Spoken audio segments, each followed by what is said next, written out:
Then we'll discuss the experimental part, what actually you have done, and the calculation part I will explain, so that when you are coming to the next class, you should complete the calculations, everything with the graph, and you can submit. We'll go for next experiment that actually I have planned.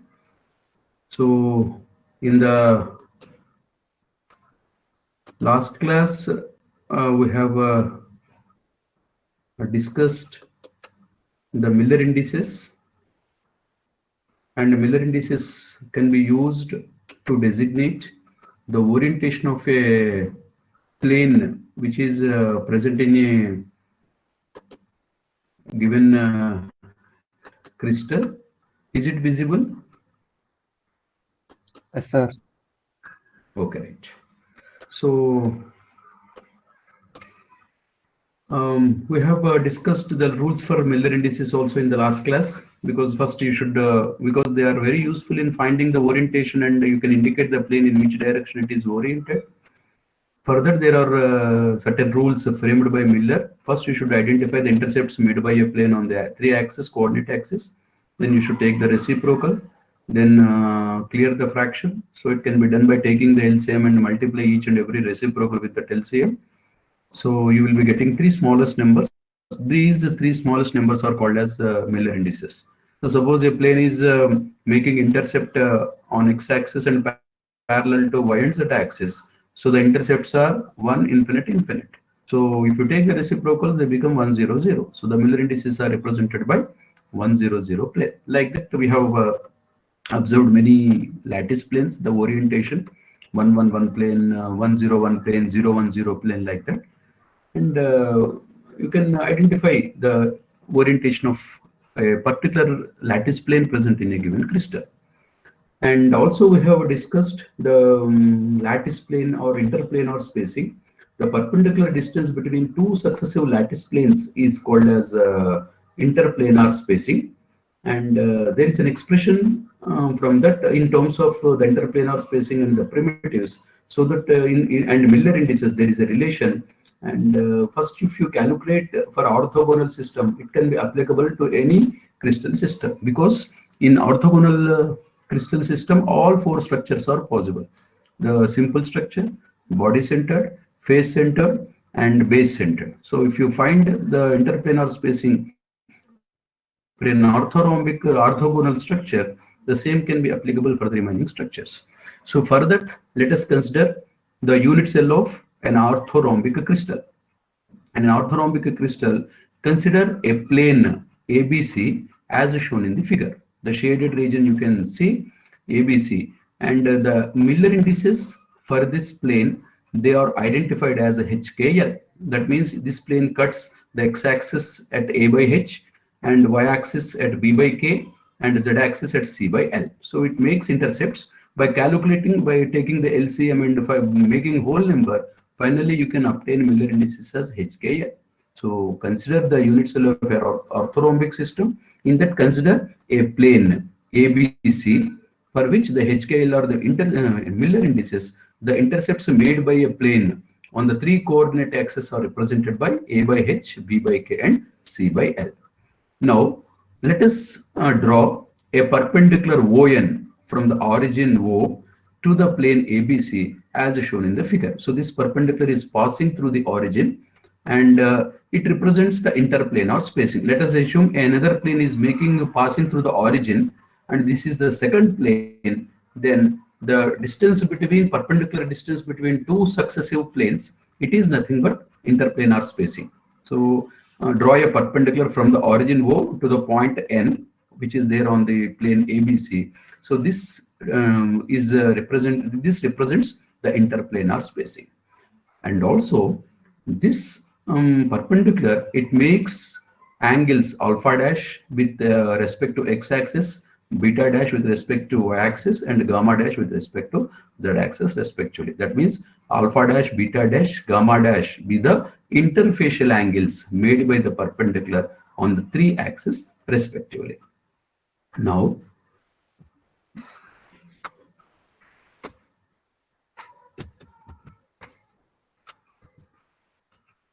small next layer.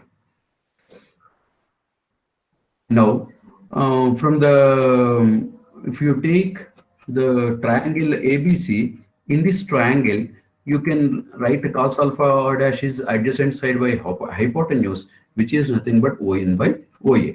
So ON is the perpendicular, that is D, and OA is the intercept made by the plane along x-axis, which is nothing but A by H. So it can be written as DH by A. Similarly, in the triangle ABC, cos beta dash is ON by OB, again adjacent by hypotenuse. Then OB is nothing but B by K, the intercept made by a plane on the y-axis. So it can be written as DK by B. Similarly, you can write gamma dash, cos gamma dash is adjacent side by hypotenuse, that is d by c by L, or you can write dl by c. From the law of direction of cosines, you have cos square alpha plus cos square beta plus cos square gamma is equal to 1. The same, instead of cos alpha dash, beta dash, gamma dash, you substitute these three, then you can find, once you substitute, then you can find it is d by a by h square, because cos square alpha dash, this is cos square beta dash, cos square gamma dash is equal to 1. You can take d square as common, h comes to the numerator,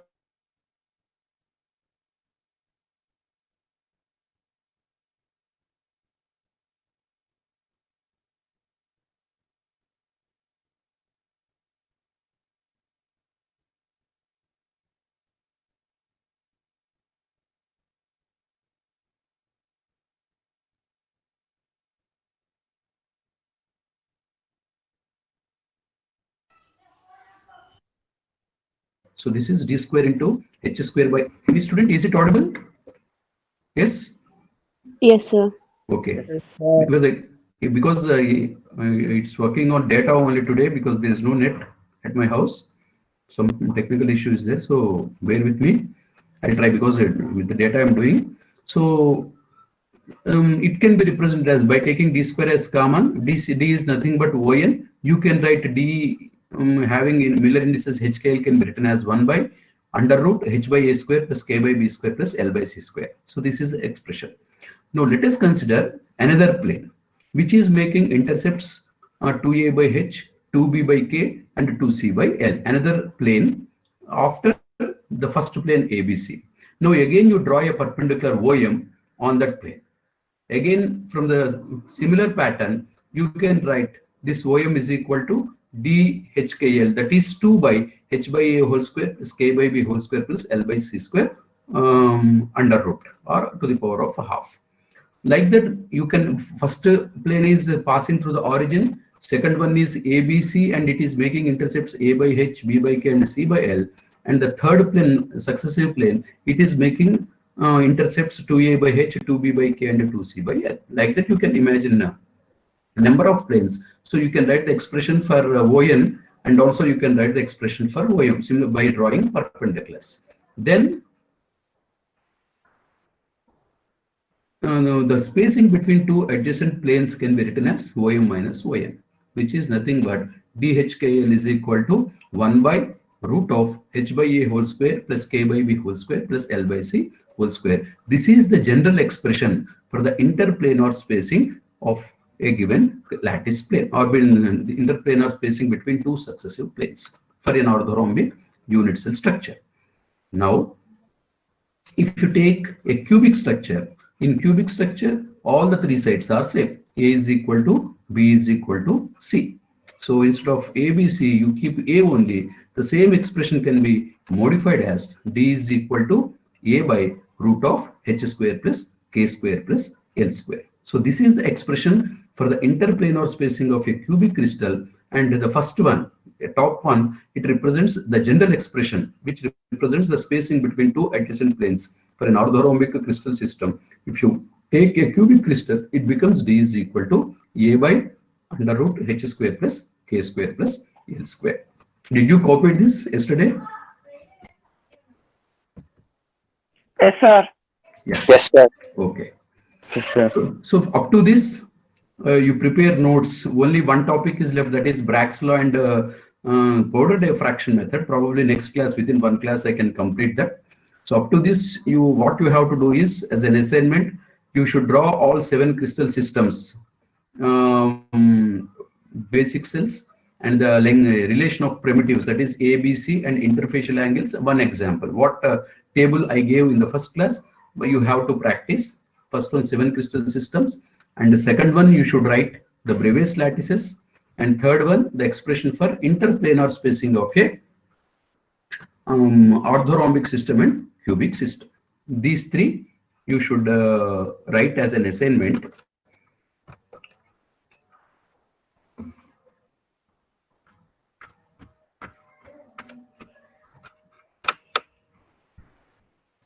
Now,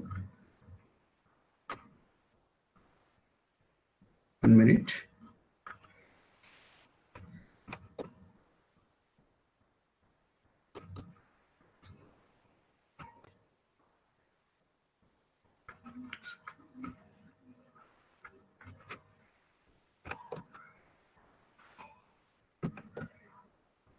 Wait for some time. This laptop is stuck today.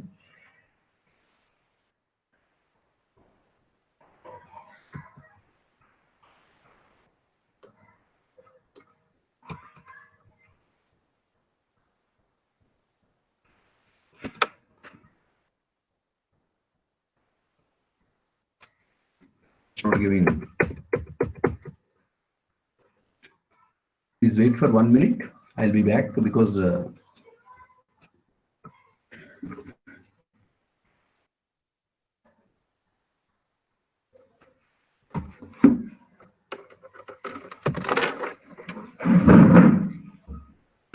Aditya, I just stuck in the Abhi, let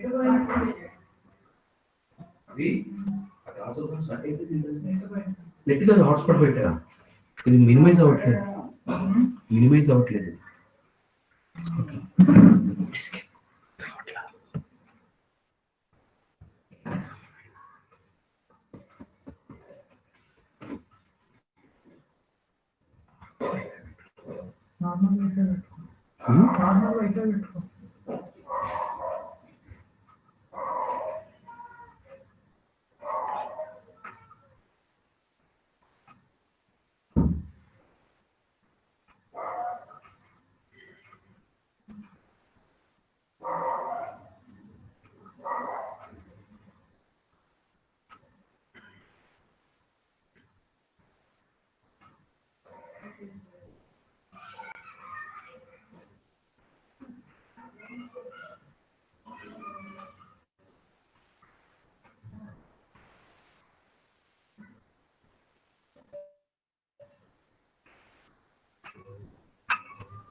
Students, is it audible?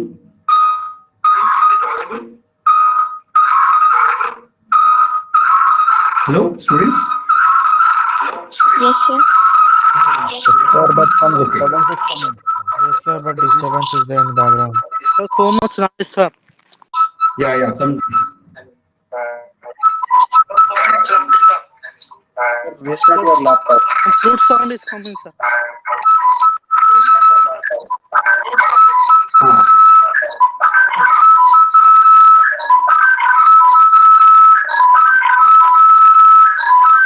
When So much please? disturbance, sir. Please come back. Off channel. Is it okay now? Still disturbance is Okay, coming. sir. Okay. No. Is it okay? Okay. Okay, sir. Okay. Some technical issue. Okay, right. Now okay, So sir. is it clear this interplanar spacing of a orthorhombic crystal? Is it okay? The expression. Just now I have explained. Then we'll proceed for the experiment. What actually we have completed yesterday. Did you try it, anyone? Yes, sir.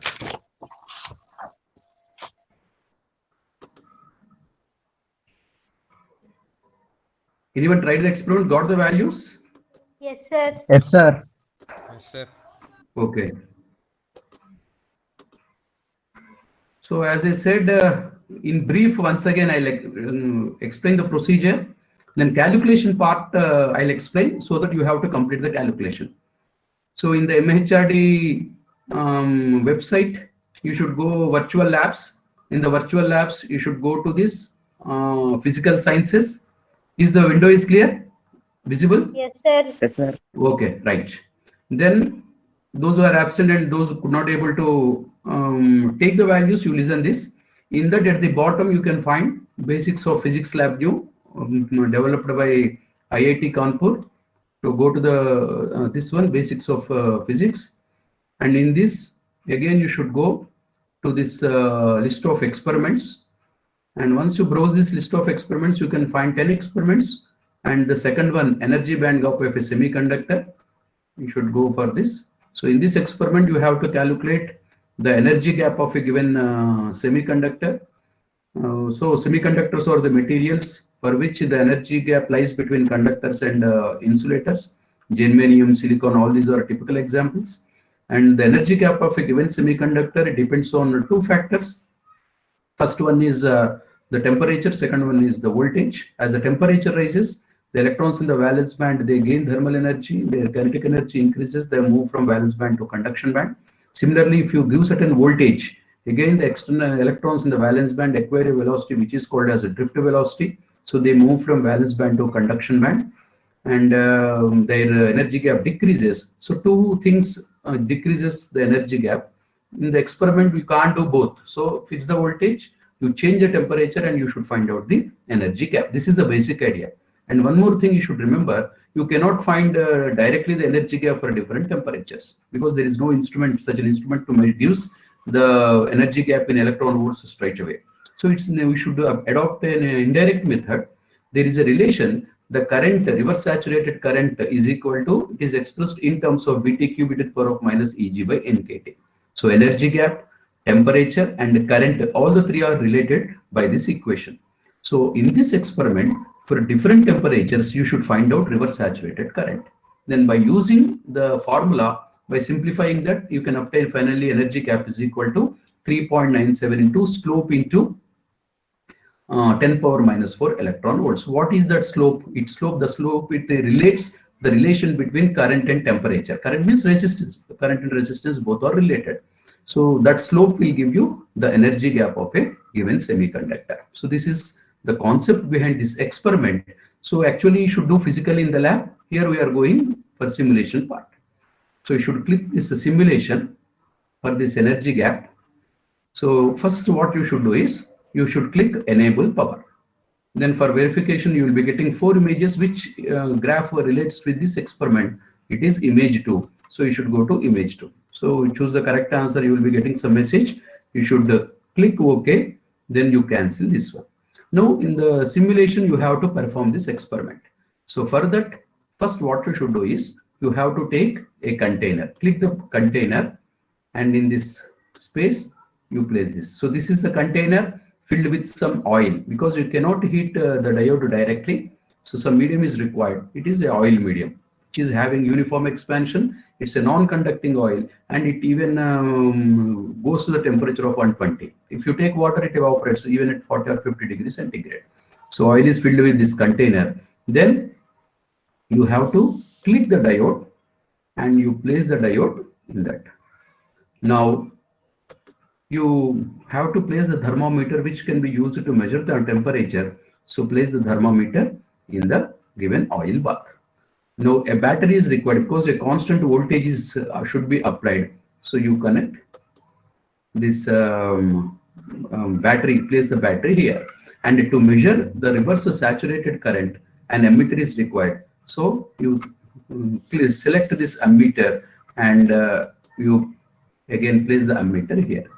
And before proceeding for the experiment, first we should complete the circuit connection. For that, you click this connect, and according to the circuit, the positive of the battery should be connected to positive of the ammeter. So you connect positive of the battery to positive of the ammeter. Now the second connection is negative of the ammeter should be connected to negative of the diode. So you should connect this. Then finally, the negative of the battery should be connected to positive of the diode. So this is the circuit connection. You should complete the circuit connection. After connecting the circuit, you can scroll down. Here you have an option, select voltage. You have to click this one, and you can fix any voltage. Batch wise I gave certain voltage values. For example, you take 2 volts here. Then click. You will be getting selected voltage is 2 volts. Now here a temperature variator is there. You have to change the temperature by using this. So initially what you should do is, actually in the experiment you have to heat the oil. The temperature of the diode also reaches to 90 or 95 degrees centigrade. And then switch off the heating. Then exactly at 95 you fix the temperature. You take the value at 95 degrees. 95 degrees centigrade. So you fix the voltage, the temperature at, it's very sensitive.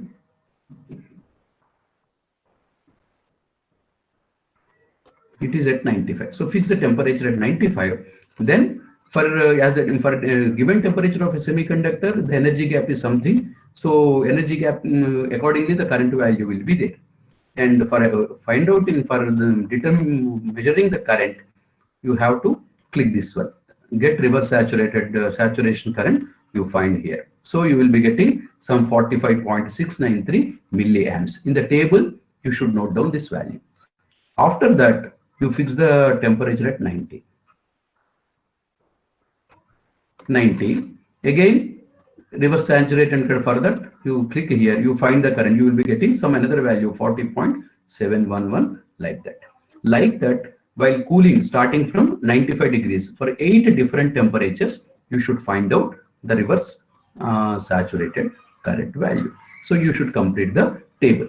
So after taking this, then what you should do is,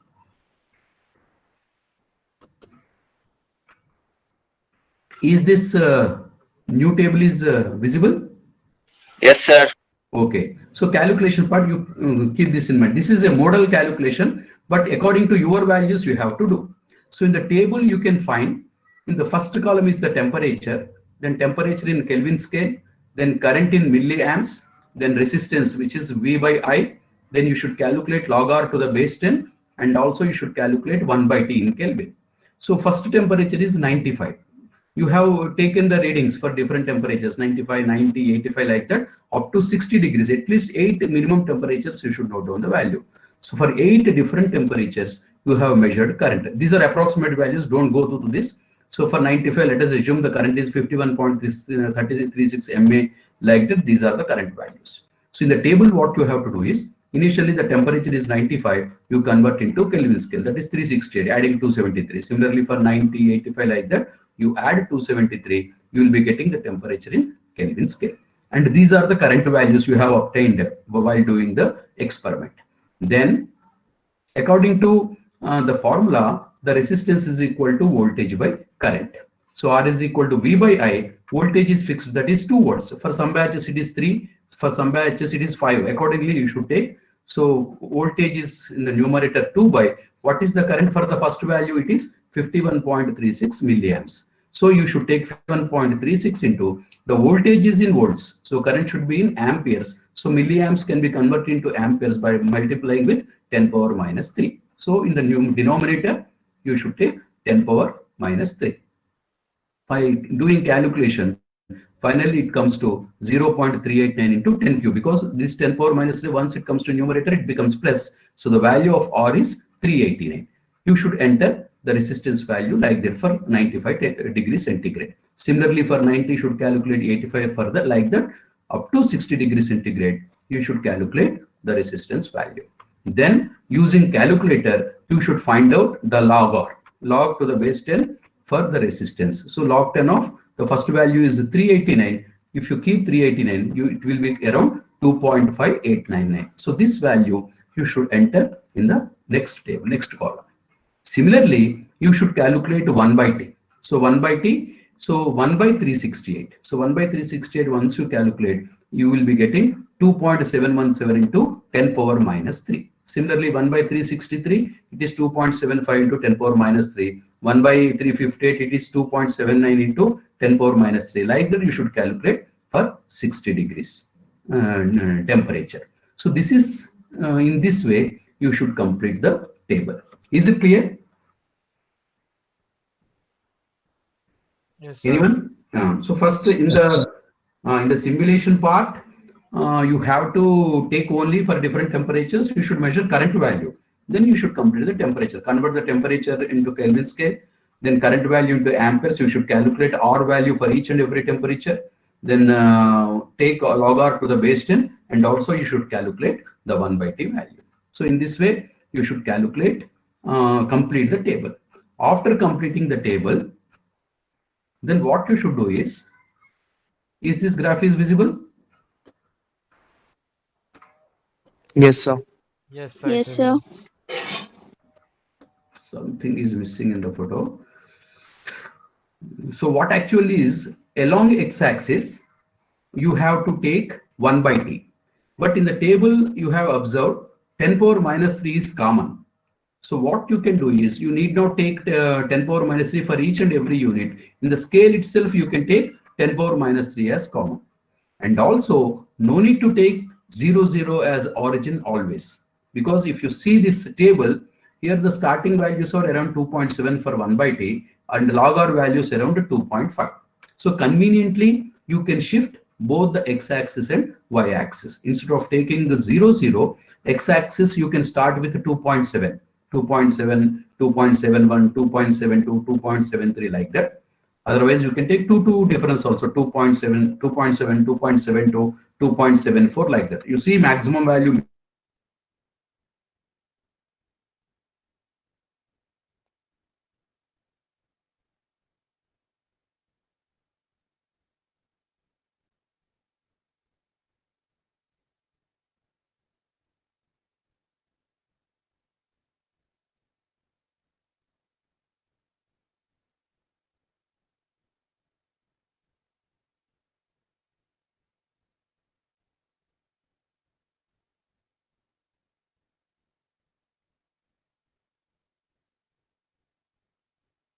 Minimum y-axis. Is this x-axis is visible? No? At the bottom? No, sir. It's not visible. Not No, visible? sir. No, It's not visible? no, sir. Okay, I will check this one.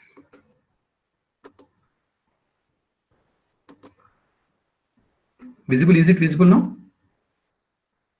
Yes, sir. Yes, sir.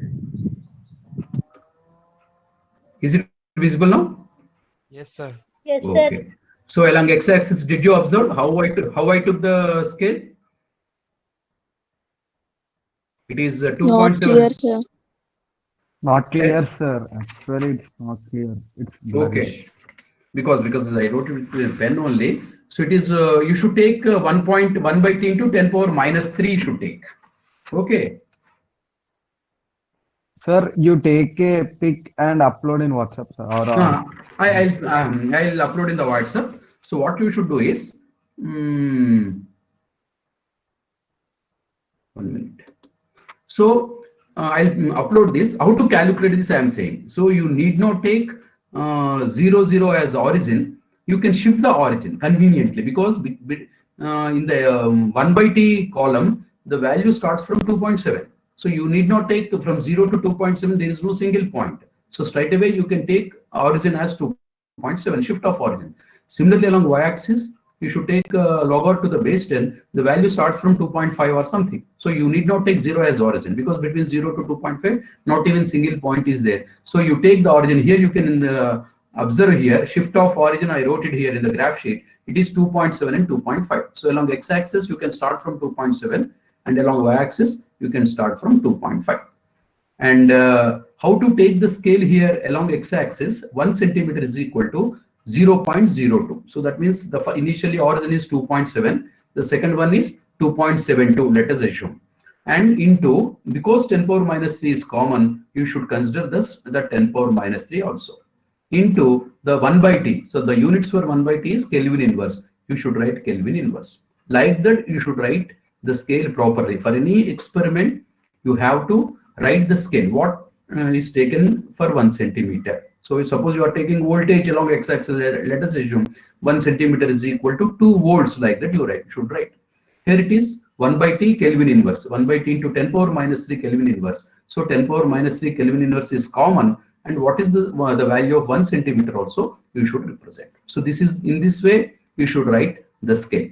But along y-axis it is log r. So there are no units for this case. So there are no units for log r to the base 10. Like that, initially you should take the scale along x-axis and y-axis. Then according to your values, you should plot a graph between 1 by t versus log r. So you have to mark the points initially. So these are the points you can observe. So for 1 by t, this is the corresponding log r. Like that, you will be getting a number of points are there. 8 points you will be getting because you took for 8 different temperatures. Then what we have to do is, you have to draw a straight line so that maximum number of points are covering. Don't manipulate. You should get a straight line only. Some points may be on either side of the straight line. Don't bother. Don't manipulate. So you have to draw a straight line so that all points are very close to the straight line. So if you observe the straight line, some points are there on the straight line, but some are equally distributed. They are very close to the straight line. That means you have not manipulated. If you have manipulated, all points will lie on the straight line, which is generally not practicable. So in this way, you should mark the points, and it is represented by a circle, dot point. This is experimental points. So this is the graph between log r versus 1 by t. It gives a straight line making some intercept. So this is the nature of the curve. After that, you should find out the slope of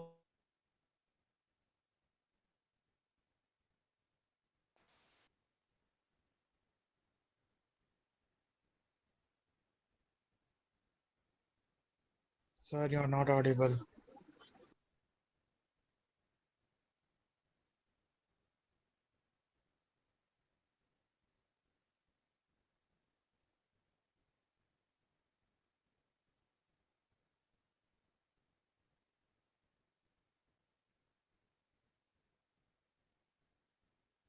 this straight line. So generally what one into, because along x-axis 10 power minus 3 is taken as common, you should take 10 power minus 3 in the denominator. Then only your slope will be correct, because each value is something into 10 power minus 3. So for the calculation of slope also, it can be taken into consideration. So slope is equal to y2 minus y1 by x2 minus x1 into 10 power minus 3. So from this, you can get the slope. So once you get the slope, then you have to use this relation. Energy gap is equal to 3.97 into slope into 10 power minus 4 electron volts. So this slope is what you have obtained from the graph. You substitute, this gives the energy gap of a given semiconductor in electron volts. So in this way, you should calculate the energy gap of a given semiconductor. Any doubts in this calculation part? Shall I explain once? Sir, say slope once again, sir. You were disconnected. We cannot hear your voice at that time. Is it okay? Is it visible now? I'll Yes, share sir. that image is not taken properly because in a hurry morning I took, but I'll share this in WhatsApp once again. Don't worry. So for calculating slope, you should select points other than experimental points. Got it? Sir. Hmm. Any doubts, students?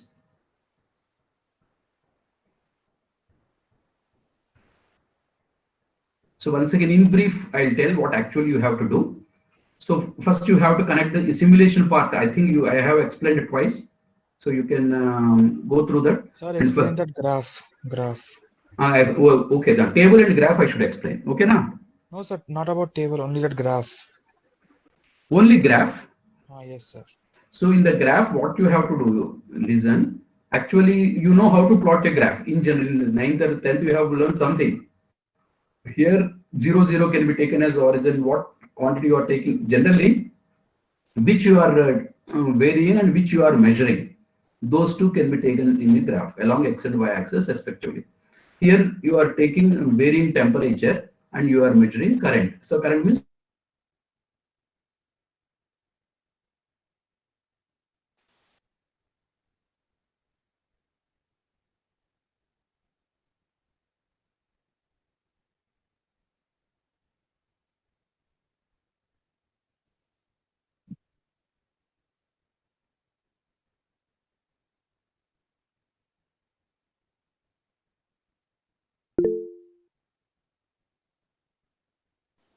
so Sir, the voice. temperature can be taken along x-axis. So straight away you can take 10 power minus 3 as common.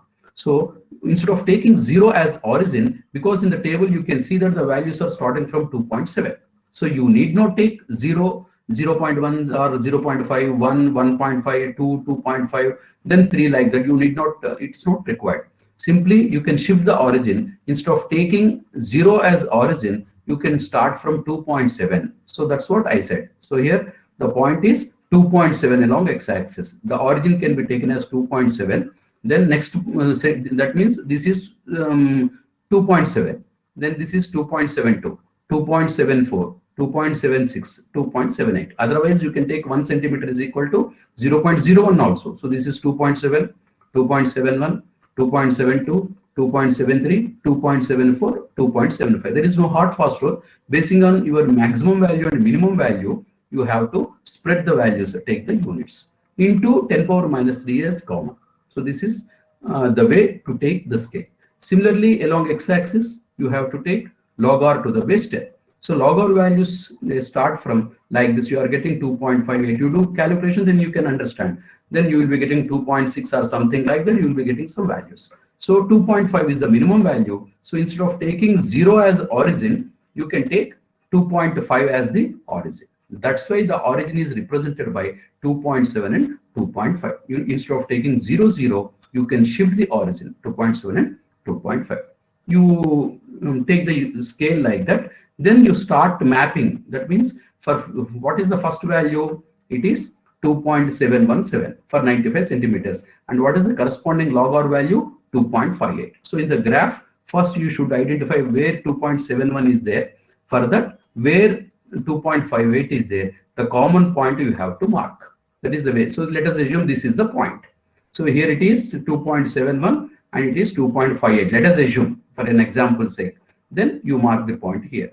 Similarly for the second temperature, third temperature, fourth temperature, fifth, sixth, seventh, eighth, like that. For 8 different temperatures, first you mark the points. So this is identifying the points. Then you have to draw a straight line. So you should draw a straight line in such a way that maximum number of points should be on the straight line. Don't try to manipulate and don't draw curves also. You draw a straight line so that maximum number of points should be on the straight line. Some points may be near to the straight line. Don't worry. Don't manipulate. So this represents the graph between log r versus 1 by t, which is a straight line making y-intercept. So after getting this, then you should find out the slope. So for the calculation of the slope, don't take these experimental points. Simply you take away this experimental point and this experimental point. You can identify x1, x2, y1 and y2. You can calculate. Then there is no need of plotting this curve. Simply from the table also, 2 points you can select. You can find out the slope. So it represents the most appropriate relation between log r and 1 by t. So you should take 2 different points which are other than experimental points. Conveniently you can take. This is 1 point. So corresponding value is x1. and this is corresponding value is y1. Similarly, another point we have selected which is other than experimental point. This is x2 and this is y2. Then slope of a straight line is y2 minus y1 by x2 minus x1. But in the scale itself, we have taken 10 power minus 3 as curve. So x2 minus x1 into 10 power minus 3 can be taken into consideration. Then only you can get correct slope. Once you find the slope, you have to use this equation. Energy gap is equal to 3.97 into slope into 10 power minus 4 electron volts. So by this principle, with this formula, if you substitute for slope, you can calculate the energy gap of a given semiconductor. Finally, you write the result. The energy gap of a given semiconductor is this much electron volts. If it is silicon, let us assume the energy gap is around 1.1 electron volts. If it is germanium, it should be around 0.67 or 0.78 electron volts. Like that, it varies from semiconductor to semiconductor. So this is the procedure so that you can calculate the energy gap of a given semiconductor. Now you tell, any doubts? You have any doubts? Sir, we should bring a graph paper and we should do, sir. Yeah, you have to take. Yeah, you have to take a graph sheet, and you should separate graph sheet. First, what you have to do is you on the book you take the reading, note down the readings, temperature versus current in milliamps. Then in the table you will have to use the calculator. You calculate 1 by T. Then you calculate a resistance V by I, and by calculating V by resistance, convert milliamps into amperes.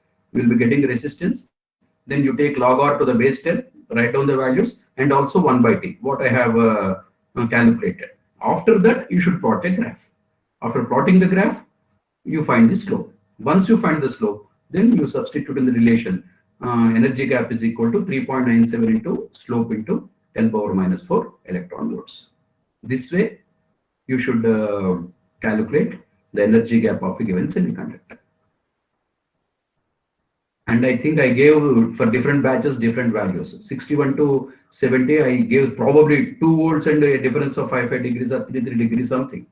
So in this way, you have to calculate. Now, is it clear? Yes, sir. Yes. Can you do this, Yes, sir. all students? So I'm giving 1 week Yes, time. sir. Next week by Tuesday, you should come. You have to do the simulation, and better you record that simulation also. Then take the readings, do the calculations, complete the table, plot the graph, and calculate the energy gap for a given semiconductor. This you should do in the next class. Sir, current should convert it to amperes or microamperes, sir? Amperes, amma. You are getting in the simulation, you are getting current in milliamps. అక్కడ చూడండి milliamps అని వస్తుంది. So while calculating, In the table there microamperes. That's what I said. That is the equipment, the manual in our lab. Actually, physically in that kit you have a microammeter. So current will be measured in microamps. But this is simulation. Now software this is. In the simulation, it is given in milliamps. So you change that one. A table, current in milliamps you change because you are measuring in milliamps. So convert this milliamps into amperes. Into 10 power minus 3, you will be getting in milliamps. Then only the resistance will be correct. Got it? Yes, sir. So manual will be given to you. No, there is no book for that. The theory part is there itself in that procedure. It is there in the experiment itself. If you go through these virtual labs and basic sciences, the list of experiments, if you click FEG, apart from simulation, you have theory also. You can go through the theory also and how to write the record, everything. Once I